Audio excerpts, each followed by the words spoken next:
अस्सलामुअलैकुम and good afternoon my dear brother and sisters. मैं उम्मीद करता हूं कि आप सब लोग खैरियत से होंगे।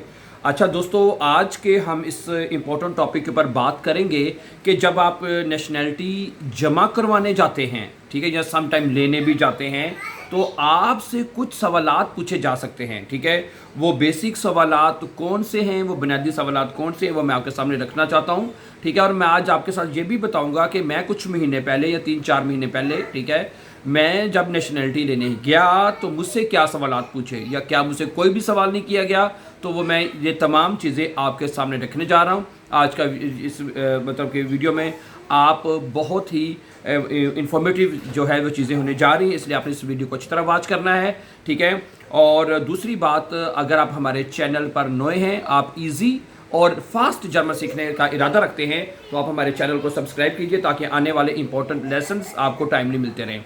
अच्छा, एक बात ये रहेगी कि आप हमारे इसी यूट्यूब चैनल के ऊपर A1 से लेके B1 तक का जो मुकम्मल कोर्स है ग्रामर के साथ, और आपको ये भी पता होना चाहिए कि B1 की जो ग्रामर में सिर्फ 4 जर्मन केसेस हैं, नॉमिनेटिव, आकुजाटिव, डाटिव और गेनिटिव। ठीक है, तो ये तमाम 4 केसेस, यानी 4 केसेस का मतलब B1 आप हमारे इसी YouTube चैनल के ऊपर जो प्लेलिस्ट है, ठीक है, 100 डेज़ के नाम से है, वो 100 डेज़ के नाम से है, उसको प्लीज़ आप वॉच कर सकते हैं और एक सीक्वेंस और एक तरतीब के साथ आप ये जर्मन सीख के मतलब आप B1 पास कर सकते हैं। आप बिलीव करेंगे, पिछले दिनों में भी 2 दिन पहले और आज भी हमें एक स्टूडेंट का मैसेज आया, उन्होंने हमें अपना सर्टिफिकेट भेजा कि सर हमारा रिजल्ट आ चुका है, और उसमें मोस्टली जो बड़ी तादाद होती है, ठीक है, कुछ तो ऑनलाइन हमारे पास पढ़ते भी, लेकिन ज़्यादा तादाद वो होती है, ठीक है, जो हमारे सिर्फ यूट्यूब चैनल को देख के जर्मन सीख के B1 पास कर गए हैं।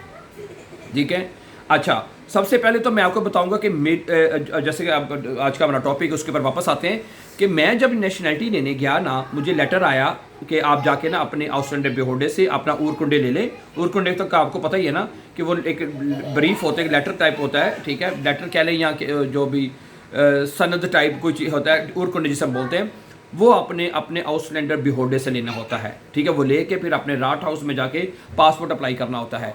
तो मुझे लेटर आया कि जी आप अपने आउटस्टैंडर बेहोडे को फ़ोन करें और उनके साथ टर्मीन बनाएं, अपॉइंटमेंट बना के आप उनसे अपना वो उरकुंडे जाके वो ले लें। अब बिलीव करेंगे, मैंने उसको फ़ोन किया और मेरे उससे 2-3 मिनट टेलीफोन के ऊपर जर्मन में बात हुई। ठीक है, और उसने मुझे टाइम दिया, उसने कहा अगर तुम आज आ सकते हो तो आज आके ले जाओ। ठीक है, मैंने कहा ठीक है, मैं आज जाके ले जाता हूँ, लेकिन आपको याद रखना है कि उससे पहले 2 से 3 मिनट मेरी उसके साथ टेलीफोन के ऊपर बात हुई। मैंने उसके साथ टर्मीन बनाई, इधर उधर सारा नाम वगैरह बताया, सारी 2-3 मिनट बात हो चुकी थी। उसको मेरी बात करने से अंदाज़ा हो गया था कि हाँ, इस बंदे को जर्मन ज़ुबान बहुत अच्छी तरह आती है, ये अच्छी तरीके से बात कर सकता है। ठीक है, तो मैं जब उसके पास उरकुंडे लेने गया, यानी अपनी नेशनैलिटी लेने गया, तो उसने मुझसे एक भी सवाल नहीं पूछा, एक भी सवाल उसने मुझसे नहीं पूछा। समझानी बात आपको, उसने सी है 1-2 लाइनें होती हैं जो पैरा वो लिखा होता है पेज के, वो हर एक से पढ़वाते हैं। वो इसलिए पढ़ाते हैं कि वो कि आप हमारे जो जर्मनी के साथ आप लॉयल है, आपने लॉयल्टी आपने दिखानी, वो एक जो फिक्स लाइनें होती हैं वो हर एक से पढ़ाते हैं। ठीक है, और वो आपको आइनफाक पढ़नी आनी चाहिए, ये याद रखिएगा। ठीक है, अगर वो कम से कम 2 से 3 लाइनें होती हैं, 3 लाइनें कम से कम, जो कि हर बंदे को वहाँ पे पढ़नी होती हैं, ये याद रखिएगा।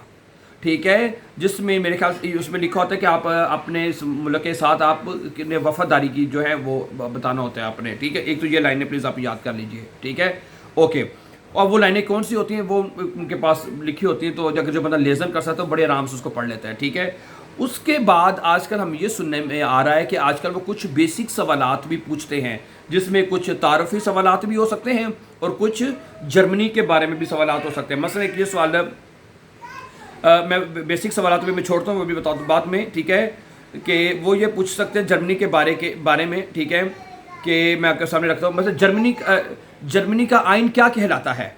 ठीक है, या दूसरा ये सवाल है कि वास इज़ द हाउप्टस्टाdt फॉन डॉइचलैंड, कि जर्मनी का हाउप्टस्टाdt कौन सा है। सही है, अब ये अगर जर्मनी में अगर आप रहते हैं, ठीक है, और आप जर्मनी की नेशनैलिटी ले रहे हैं, तो वो आपसे पूछ सकते हैं कि भाई जर्मनी का दारुल खिलाफा क्या है। अगर आपको वही नहीं पता तो वो कहेंगे आप किस तरह के जर्मन शहरी बनने जा रहे हैं। ठीक है, तो वस इस्ट दी हाउप्टस्टाdt फॉन डॉइचलैंड, जर्मनी का दारुल खिलाफा क्या है, दारुल हुकूमत कौन सा है, तो आपको पता होना चाहिए बर्लिन है। इसी तरह का और सवाल हो सकता है, वी हाइस्ट दी डॉइचे फिर फासूक, ठीक है, ठीक है, कि जर्मनी का आइन क्या कहलाता है। बेसिकली ये वो सवालात है जो आप आइन ब्यूरगर टेस्ट में पास कर चुके होते हैं।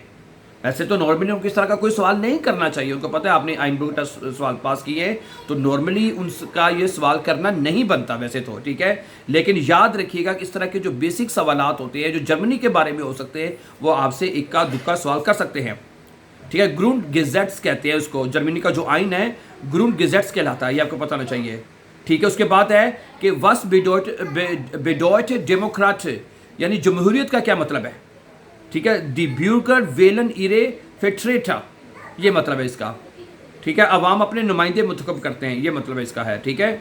इसी तरह उसके बाद क्या है कि वारूम म्यूस्टन जी दी डॉच स्टट्स अनगेहोरिशकाइट बिकोमन, आप जर्मनी नेशनलिटी क्यों लेना चाहते हैं। बिलीव करिए, ये सवाल पूछा जाता है आपसे, आप जर्मनी नेशनलिटी भी क्यों लेना चाहते हैं, सवाल है ना, बनता है सवाल।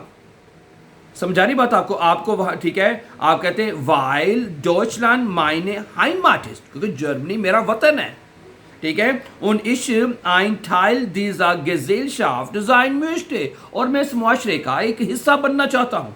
This is a perfect answer. मेरी बात समझ आ रही है। अच्छा, क्या आप जर्मनी के आइन का एहतराम, ठीक है, रिस्पेक्टिeren Sie das Grundgesetz, क्या आप जर्मनी के कवानीन का एहतराम करते हैं। या ich respektiere das Grundgesetz und die Gesetze Deutschlands, मैं जर्मनी के कवानीन और जर्मनी का मुल्क का एहतराम करता हूँ। उसके बाद, ठीक है, haben Sie Straftaten begegnen, क्या आपको कोई जुर्म है, कोई जुर्म तो नहीं किया आपने, नहीं, ठीक है, बेगांगन उसमें कह सकते हैं, ठीक है। अच्छा, bekennen Sie sich zur freiheitlich-demokratischen Grundordnung, ठीक है। ये सवाल हो सकता है, क्या आप जर्मनी के जमहूरी निज़ाम की हमायत करते हैं। या ich bekenne mich dazu, ये कह सकते हैं आप।